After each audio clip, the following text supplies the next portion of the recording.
World express के समस्त दर्शकों का हार्दिक अभिनंदन और स्वागत हम करते हैं।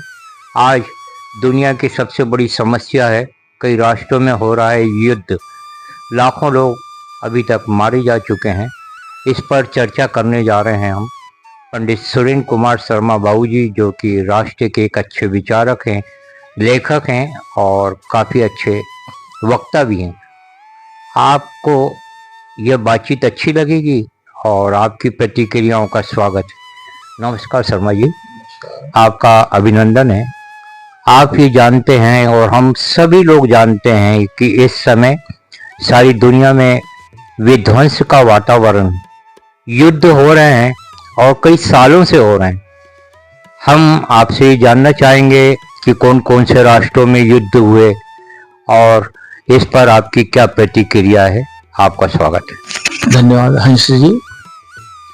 आप क्रांतिकारी विचार की बात है। ये आज सामान्य जगत जो इससे अछूता है, इस प्रसंग को छूते नहीं है, रोजाना रात दिन टीवी पर देखते हैं, लेकिन इस विषय के बारे में गंभीरता से विचार मंथन नहीं करते। मैं जब कॉलेज में स्टूडेंट था तो मैंने एक इंग्लिश का एक निबंध प्रतियोगिता हुई थी, तो उसमें मैंने इस विषय पे लिखा था, न्यूक्लियर वेपन्स जो विस्फोट होता है, तो वो 1947 के बाद में, वो चूंकि 42 में युद्ध हुआ था, एटॉमिक वेपन्स गिराए गए थे हिरोशिमा और नागासाकी पर, जापान के शहरों पर लाखों लोग तत्काल मर गए थे।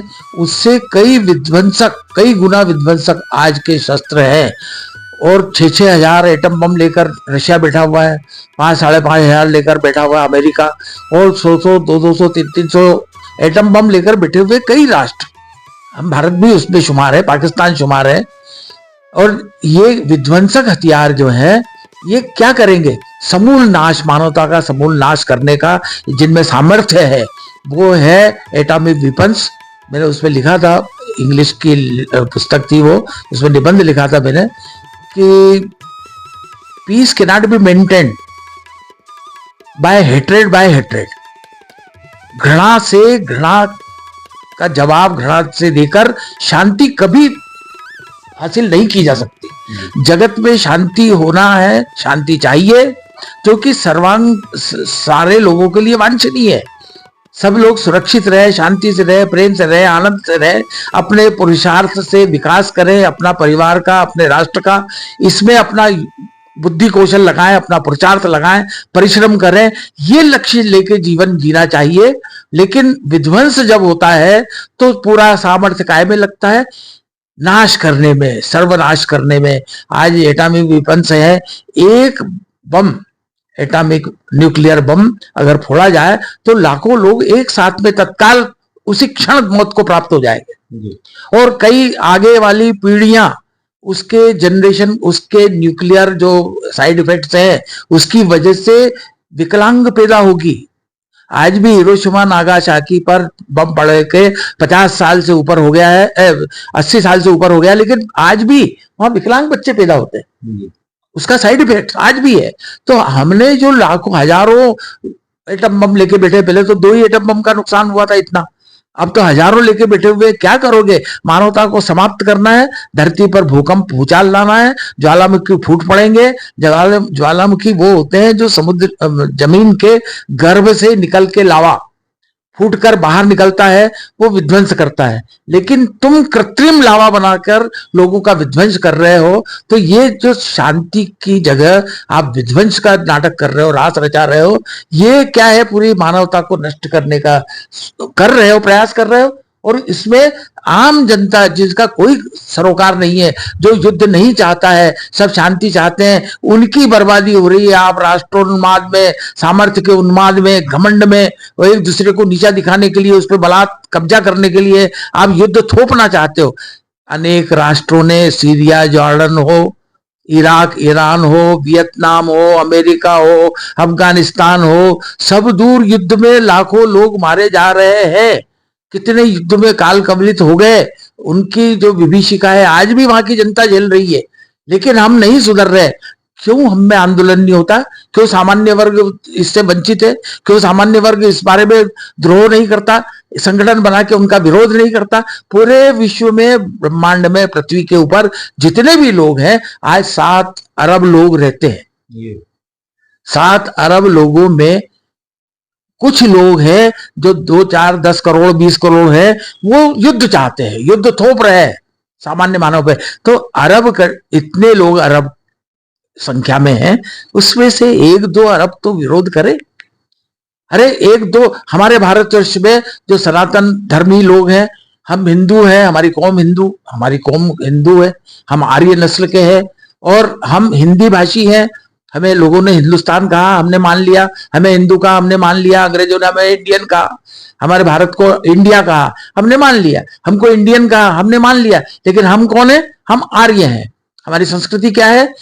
सनातन धर्म से चालित जो संस्कृति है, वेद ज्ञान से आधारित जो संस्कृति है, वह सनातन धर्म कहलाता है, वह सनातन संस्कृति है, वह सनातन सभ्यता है, जहां युद्ध को कोई प्रश्रय नहीं देता।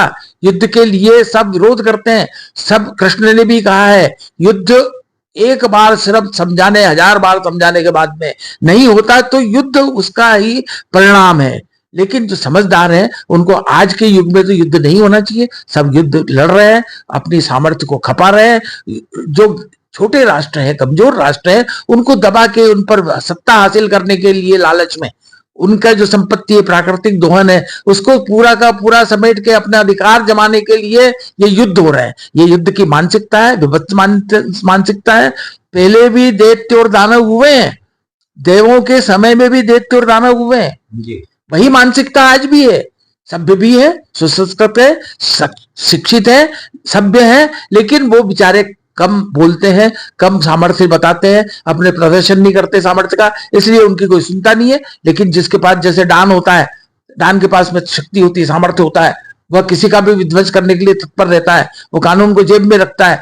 ऐसे विध्वंसक लोगों को शासित करने के लिए, अनुशासित करने के लिए आम जनता को उठना चाहिए और उनके विरोध में खड़े होना चाहिए। भले से हम कुछ नहीं कर पाए, लेकिन विरोध तो कर सकते हो। शांति रख के विरोध तो करो, कम से कम बोलो तो सही। पूरा हिंदुस्तान में आज 140 करोड़ लोग रहते हैं। अरे 100 करोड़ नहीं, 1 करोड़ लोग तो कम से कम ये इस मुखालपत का, युद्ध की विभीषिका को टालने के लिए एकजुट होकर क्यों प्रदर्शन नहीं करते? क्यों आवाज नहीं उठाते? शांति के लिए नहीं उठाते। हम अपने राग रंग में मस्त है, हम अपने बाल बच्चे पालने में मस्त है। हमें क्या, वो मर रहे हैं, मरने दो। अरे वो इंसान है, मर रहे हैं, वो इंसान है। इसलिए इसके रोकने के लिए कुछ व्यवस्था है, कायम होना चाहिए, जनता को भी आंदोलित होना चाहिए। ये हमारा एक मत है। बहुत अच्छा आपके विचार हैं, मानवतावादी विचारों का आपके शर्मा जी हम स्वागत करते हैं। हम आपसे एक सवाल कर रहे थे कि पिछले 70 साल में युद्ध के खिलाफ कभी कोई आवाज उठी हो, किसी संगठन ने उठाई हो, किसी राष्ट्र ने उठाई हो, आपको अगर याद आता हो तो हमारे दर्शकों को बताने का कष्ट करें। धन्यवाद। सन 47 में हिंदुस्तान आजाद हुआ। एक जमाना था जब अंग्रेजों का पूरे विश्व में साम्राज्य था। वो युद्ध के बल पर ही शासन करते थे और हमारे यहाँ के हिंदुस्तान के लोगों ने गरीबी, लाचारी, भुखमरी एवं दंडात्मक अंग्रेजों के जुल्म झेलते झेलते पहले 600-700 साल तो मुगलों ने, लोदियों ने, खिलजियों ने, तुगलकों ने हम पर शासन किया, हमें लूटा, हमें बर्बाद किया। हमारे धर्म को, सनातन धर्म को, सनातन साहित्य को उन्होंने जलाया। नालंदा का विश्वविद्यालय जलाया, 6 महीने तक जलता रहा, आग नहीं बुझाई जा सकी, सारे ग्रंथ स्वाहा हो गए। हम शांति प्रिय लोग, इसलिए हम पर आक्रमण किया। आक्रमण करके मुगलों ने शासन किया, खिलजियों ने शासन किया, उनके संतानों ने शासन किया। हमारे यहाँ थे। एक आपको मैं किस्सा सुनाता हूं जिसको कोई जानते तो सब है। ईश्वर सिंह चढ़ार एक इतिहास पुरुष है। उन्होंने लिखा है अपने इतिहास में कि बेलोल लोदी के जमाने में, आज से 700 साल पहले, बेलोल लोदी के जमाने में जब उसने आक्रमण किया, गोगादेव चौहान नाम के हिंदू, जो कि गौ रक्षक था, गौ प्रालक था, गौपालक 1000 गायें थी उसके पास में, जी उसके 11 बच्चे थे। उसने उन पर आक्रमण किया और वो गाय ले जाने लगे। उनने कहा नहीं, ये गऊ मेरी माता है, मैं उसका सेवक हूं। आप और हम, हमारा धर्म बताता है कि गौ की सेवा करो, गौ माता है, इसमें 33 कोटि के लाभ है, 33 प्रकार के लाभ है इस गाय में, इसलिए इसकी पूजन करो। क्या लाभ है उसमें? गाय की सुगंध जहां होती है टीबी के कीटाणु नहीं आ सकते। गाय का गोबर जहां गिरता है हम लीप के उसको पवित्र करते हैं अपने घरों में। गौमूत्र शुद्धिकरण में काम आता है, शरीर के आंतरिक शुद्धिकरण में गौमूत्र का पान करो, आचमन लो तो आंतरिक शुद्धि होती है। और क्या होता है, गाय के दूध में, माँ के दूध अगर जब नहीं लगता है तो बालक को गाय का दूध दिया जाता है, इसको पुष्ट करना है। माँ का दूध इसको हजम नहीं हो रहा है, गाय माता से भी बढ़कर है, इसलिए गाय माता कहते हैं। और गाय क्या करती है, ये तो मैं कुछ गिरा रहा हूं, इसलिए गिरा रहा हूं कि उस वक्त जब बहलोल लोधी के जमाने में आक्रमण करके गाय ले जाने लगे तो उस गोगा जी चौहान ने कहा कि मेरी गाय माता इसलिए कहता हूं कि ये भारत कृषि प्रधान देश है। कृषि, हमारे यहाँ हर आदमी कृषि के ऊपर निर्भर है, और कृषि का कार्य, समस्त कार्य अगर कोई संपन्न करता है तो कृषकों का जो साथी है वो होता है बैल, वो गऊ का जाया होता है। गऊ बछड़ा देती है, 2-3 साल के बाद में वो बैल बनता है, और वो अपना आजीवन खाता क्या है, सिर्फ चारा घास खाता है, लेकिन आजीवन अपने बेटों से भी ज्यादा वो गऊ का जाया बैल सेवा करता है। कृषि निर्धारित काय पे निर्भर है, बैलों पर निर्भर है। तो गऊ के लिए रक्षा में उन्होंने कहा कि आप, मैं नहीं दूंगा आपको। उसके गोगादेव को मारा, उसके 10 बच्चों को मारा। और उस वक्त में फिरोज शाह तुगलक था, उस वक्त में उसको, ये करमचंद जो छोटा बच्चा था इनका, गोगादेव चौहान का, हिंदू, गोगादेव चौहान हिंदू, उसका एक बच्चा था करमचंद, उसको वो 8-10 साल का था, उसको भगा दिया। 10-12 साल का था, जंगल में भाग जाए, यहाँ तो युद्ध हो रहा है, उसको भगा दिया। उसका नाम करमचंद था। उस एकमात्र बच्चा पकड़ के लाया वो, और वो पकड़ के लाके फिरोज शाह तुगलक, और उसको लाके और उसको गौमांस खिलाया और उसको भ्रष्ट किया और उसको मुसलमान बनाया। उसका नाम कायम खां रखा। कायम खानी चौहान, आज भी चौहान मुसलमान कहलाते हैं, आज भी कायम खानी चौहान लिखते हैं। वो गौओं के लिए अपने प्राण देने वाला गोगादेव चौहान, जिसको कि आज कई जातियां उसका निशान उठाकर और गोगादेव जयंती मनाती है, उस महापुरुष को हम भूल गए। तो ऐसे महापुरुष योद्धा, अगर युद्ध करना पड़े तो संस्कृति, धर्म और इसके लिए रक्षा के लिए करो, किसी को मार के हड़पने के लिए नहीं। काय के लिए करो युद्ध? बचाने के लिए, संरक्षण के लिए, शांति के लिए, प्रेम के लिए, आनंद के लिए युद्ध होता है। दुष्टों को मारना अपराध नहीं है। श्री कृष्ण ने स्वयं कहा है अर्जुन से कि दुष्टों को, अधर्मियों को मारना है, उससे पुण्य मिलेगा। अर्जुन उत्तिष्ठ, जागृत, गांडीव धनुष उठा, टंकार उसकी मार। और इन जो मरे हुए लोग हैं, जितने भी कौरवों में, ये क्या है, अन्याय के पक्षधर हैं, चाहे तुम्हारे ताऊ हो, चाहे गुरु हो, चाहे भाई हो, चाहे ताऊ जी के लड़के हैं ना सारे 101, दुर्योधन, दुशासन इत्यादि, ये सब तो भाई है हुए ना। लेकिन इनके क्या है, दुर्बुद्धि है। दुशासन दुर्बुद्धि, दुर्योधन दुर्बुद्धि, 101 जितने भी है दुर्योधन। और इनके पक्षधर कौन है? भीष्म पितामह। तुम उसको दुर्बुद्धि का पक्षधर हो, उसके लिए तुम रक्षा के लिए खड़े हो, गलत है तुम्हारा।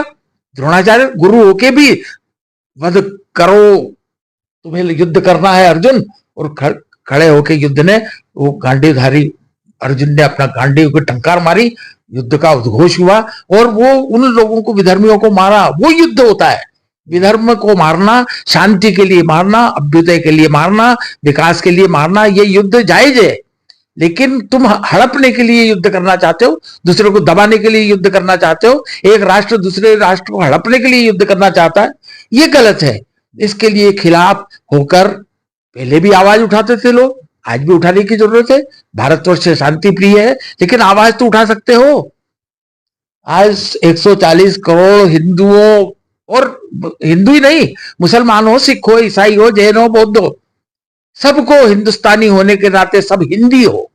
हिंदुस्तान के रहने वाले सारे हिंदी हैं, और हिंदी होने के नाते हम भारत माता की जो हमारी, हम वारिस किसके हैं?